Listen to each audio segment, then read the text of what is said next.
Bonjour à tous et bienvenue dans cette vidéo où je vais vous expliquer comment fonctionne le SR sur LFM. Alors qu'est-ce que le SR? Le SR est la note de sécurité, donc SR Safety Rating, que LFM nous attribue. Donc on peut la voir ici, ma note est de 4,98.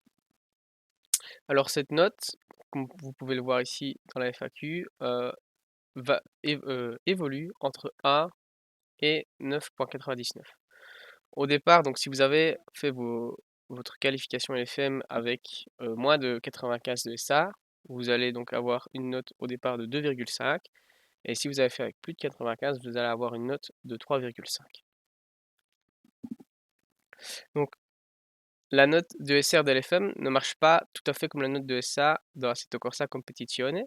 Donc on va prendre l'exemple, si vous faites une course de 10 minutes et que sur cette course de 10 minutes, vous faites par exemple deux petits contacts, mais que le reste du temps, vous roulez en groupe très proche des autres voitures, vous n'allez pas perdre du SA sur la course. On va pouvoir le voir dans les graphiques en bâtonnet proposés dans le jeu.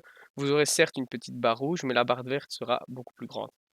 Ici sur LFM, c'est un peu différent. Il faut plus voir le système comme si vous partiez, donc vous partez avec la note maximale de SR attribuée à la course, et à chaque fois que vous avez un incident, cette note est décrémentée. Donc du coup, qu'est-ce qu'un incident?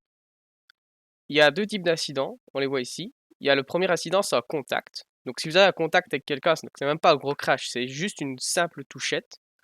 Ça va vous compter 4x, donc 4 points d'incident. Et si vous faites un track limit, si vous quittez les limites de la piste, vous allez perdre un point d'incident. Donc vous allez prendre un x. Alors, petite précision sur le track limit. Ce n'est pas quand vous avez l'avertissement que vous avez gagné du temps, c'est vraiment quand dans le jeu, vous avez votre petit message en rouge qui dit que vous avez quitté les limites de la piste. Donc que ce soit avec un gain de temps ou sans gain de temps, donc avec un warning ou sans warning, ça va vous compter un X. Donc à ça, il faut faire attention parce que par exemple au début, je faisais des courses sans contact et au final, j'avais des points d'accident et je ne comprenais pas pourquoi. Donc c'est dû à ça en fait simplement au track limit.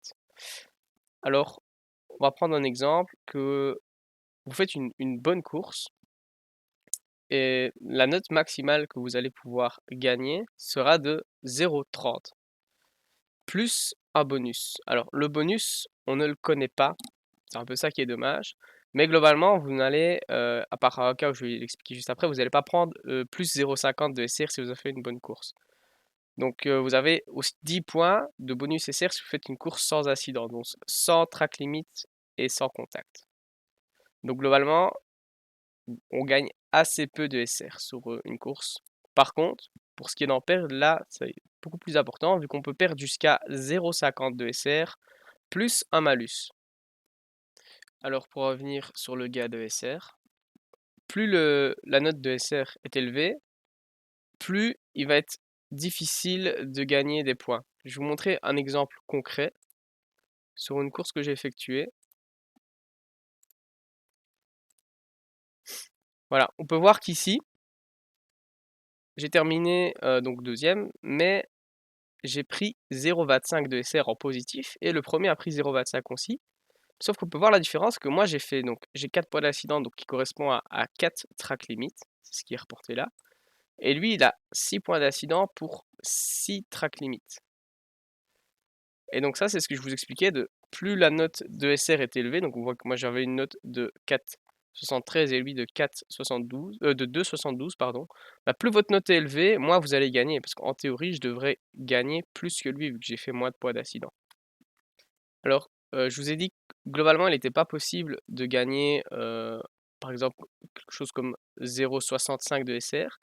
Il y a juste un cas où c'est possible, et voilà, par exemple, le voilà, où j'ai gagné 0,83 SR. Alors, quel est ce cas? C'est quand vous passez d'un SR inférieur à 4. Et quand vous passez la valeur 4, donc imaginons vous faites une course, vous gagnez plus 0,2 de SR, donc vous passez de 3,9 à 4,1, le jeu va automatiquement vous attribuer un bonus de 0,5. Donc du coup, vous allez prendre non pas les 0,2 mais 0,7 sur cette course. Pourquoi? Tout simplement, ça évite de faire le yo-yo avec la note de 4. Et en fait, la note de 4, ben, elle vous permet d'accéder, vous voyez, à la course, à la Coach Dave GT3 Sprint, où il faut une note de 4. Si vous n'avez pas cette note de 4, vous allez devoir aller au Rookie Series. Donc c'est pour ça qu'il y a un boost, et c'est le seul moment où on peut gagner beaucoup de SR, c'est sur le passage de la note de 4. Alors au final, qu'est-ce que je peux vous conseiller pour améliorer votre SR le mieux possible? Bah, la première chose évidemment, c'est d'essayer d'éviter les contacts un maximum, de rouler prudemment. Alors c'est pas toujours faisable parce que si derrière vous, il y a quelqu'un par exemple qui rate son frein, qui vous tape, bah, vous allez perdre, vous allez prendre 4x et ça c'est un peu dommage. Donc comme je l'ai dit, éviter les contacts et ensuite éviter aussi de prendre les tracks limites bêtement, même si parfois voilà, on prend 2-3 centimètres, ça nous compte un track limite pour gagner du temps. Mais malheureusement oui, donc vous allez peut-être gagner du temps sur votre course, mais votre SR lui, va prendre un coup avec ces tracks limites. Donc il faut vraiment essayer de rouler sage, d'avoir une approche assez sage et globalement, si je peux aussi vous donner un conseil, bah, c'est un peu éviter les courses à problème comme par exemple à cette catégorie-ci, globalement, c'est que des circuits durs de dépasser. Bon, Snetterton, la piste est très étroite et clairement aller là, c'est vraiment risqué d'y perdre. Bah, par exemple, on peut prendre, je peux vous montrer un exemple. J'ai fait la course une fois. On peut voir que j'ai perdu 0,03 de SA. Je trouvais pas spécialement ça correct. Parce que si on regarde bien, donc j'ai 13 points d'incident. Donc en fait, j'ai un seul track limit sur un incident au départ. Et je prends 4x, dont un sur le départ où on est 4 de front. Et ensuite, une fois, une voiture spin devant moi. Donc je peux pas l'éviter. Et la fois d'après, c'est quelqu'un qui me rentre dedans. Donc vous voyez, j'ai fait, on va dire, 3 contacts. Et malheureusement, et un track limit. Et malheureusement, je vais avoir une note SR négatif. Alors que tout le reste de la course, j'ai roulé côte à côte avec les voitures qui étaient devant moi. Donc c'est ça un peu, je trouve, la faille de leur système, c'est que la moindre touchette est comptée comme un incident pour eux et c'est peut-être un peu abusé à mon goût, parce que ça reste du GT, il y a des touchettes, mais voilà, c'est leur système. Donc voilà, donc merci à tous d'avoir regardé cette vidéo. Si le contenu vous plaît, n'hésitez pas à mettre un j'aime et à vous abonner à la chaîne. Au revoir.